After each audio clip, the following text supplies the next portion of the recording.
So what's up mga ka-ninja, in today's vlog papakita ko lang yung mga accessories na nilagay ko na sa aking Ninja 1000 SX. So this bike has been around 8 months na since nabili ko siya noong January. And ayan, makikita nyo naman medyo sporty talaga siya tignan, no? Kasi parang ginawa ko sa kanya parang semi pwedeng pang track, semi track bike. Pero syempre alam naman natin sports touring yan, hindi talaga siya yung sobrang track capable, no? So anyway, share ko sa inyo yung mga mods na nilagay ko dito. So first, ayan, naglagay ako ng side bar and side mirror, ayan, kay 01 Moto. So yan, pala yan, nasa 900 pesos. Pero I think sa Shopee, Lazada, baka mas mura to. Another upgrades na nilagay ko is itong tail tidy. So magnetic siya, ayan, tutupi. Minsan pag gusto ko mo ang sporty, ganyan.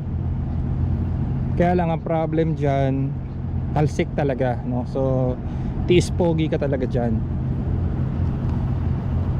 To cut the weight, tinanggal ko yung handlebar dito.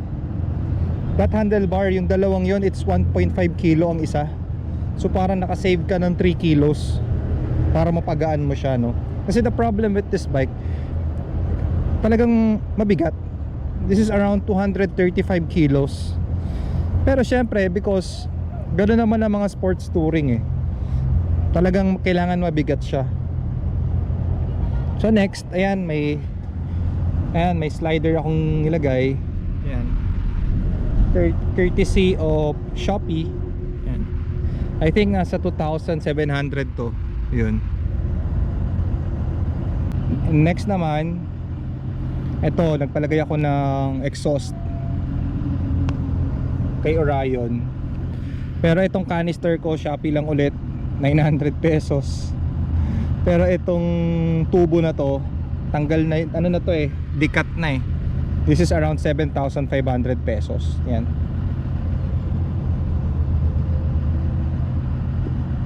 Next naman, ito is isa sa mga major upgrades na ginawa ko sa bike.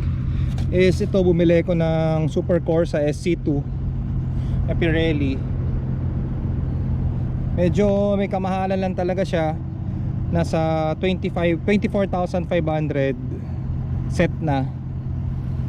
And the size ng gulong na to, it's 200 na.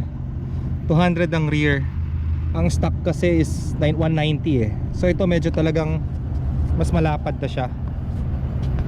Kaya pag titignan nyo sa likod, yan, may kalapara na siya. Yan. Syempre pagka race tires, talagang makikita mo kapit na kapit talaga yan, mga bato. Yan. Ito yan ang race tires. And then another modifications na ginawa ko or upgrades, ito, naglagay ako ng syempre radiator guard, which is very important. Yan, para sa mga talsik ng bato. So sa Ninja 1000 kasi, Ninja 1000 SX na 2022 model, hindi siya, itong radiator guard na to, sa Shopee ko siya binili. Halang hindi siya fit So I don't know lang ngayon kung baka may mga radiator guard na fit na sa mga bolts niya, especially on the right side. So nilagyan ko lang yan ng kumbaga sa tatlong bolts dito, taas, dito, saka sa kanan, sa baba, fit siya. Pero pagdating sa kanan, bitin. So nilagyan ko na lang siya ng tali na matibay para hindi gumalaw. Yan. And then syempre, ito na isa sa mga major modifications ko again sa Ninja 1000 is itong shifter or rear set. Ayan. So itong rear set na to, plug and play na lang siya. Kasi meron talagang OEM na rear set for Ninja 1000 SX. Kaya lang, problem, sa overseas to pa siya mabibili. And talagang medyo pricey. Nasa average mga around 35 to 45,000. Plug and play yun. So ito, actually napakaswerte ko lang na makahanap ng ganito. By the way, the brand is CNC rear sets. So nabili ko siya sa SEC. Diyan yung mga SEC Moto Supply natin dito around Metro Manila. So doon ko siya nabili. Talagang nag-trial and error kami na magkabit ng mga different rear sets sa pang Ducati, pang S1000RR, pang CB650. Tinignan namin kung ano yung magkakasya, and luckily merong isang rear set na nag-fit dito sa Ninja 1000 SX. Kaya lang ang problem, last piece na yun, last stock na. So mamaya pipicturean ko susend ko yung box nung Ninja 1000 nung rear set na yun, para just in case kayo din mag-upgrade, makikita nyo kung ano yung serial number, at sabihin nyo sa SEC na ganito ang rear sets na hinahanap ninyo. Fit na fit talaga siya, at talagang matibay, sobrang tibay, pang truck talaga.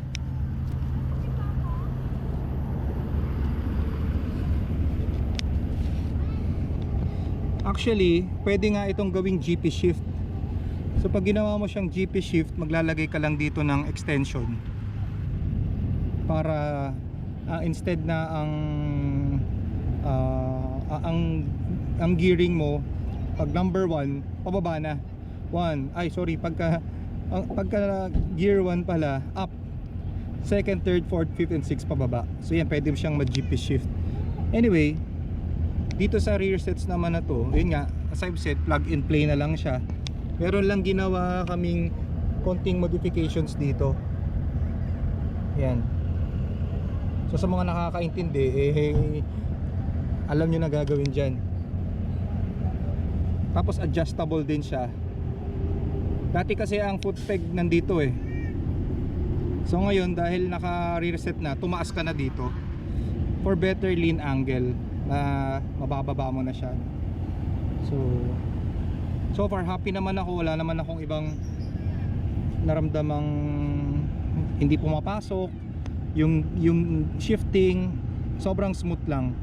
Saka yun din, nakakadagdag din ng confidence, kasi alam mong pag sa cornering hindi natatama, no? So yun.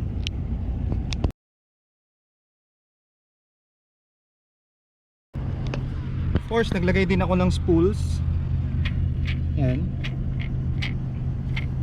Pero wala lang akong nalagay pang spools doon. So ngayon, sound check natin. Sound check natin yung bike.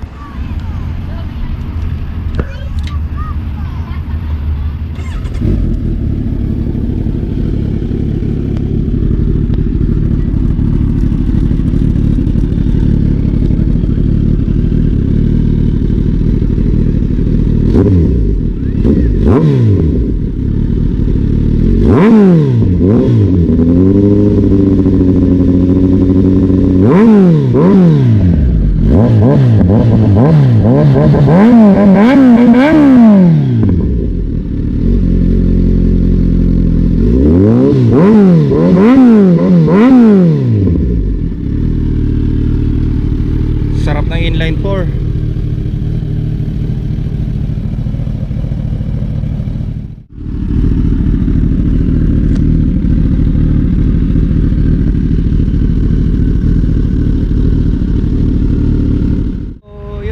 Ninja, that's the modifications na nilagay ko sa bike na to. Ayun, I changed the tires, rear sets, and nagbawas na rin ako ng mga bakal na mabigat, no, sa bike. Yun nga, yung handlebar niya sa likod, ay yung tawag doon, bar grips niya sa likod. So para medyo magmukhang sporty talaga siya.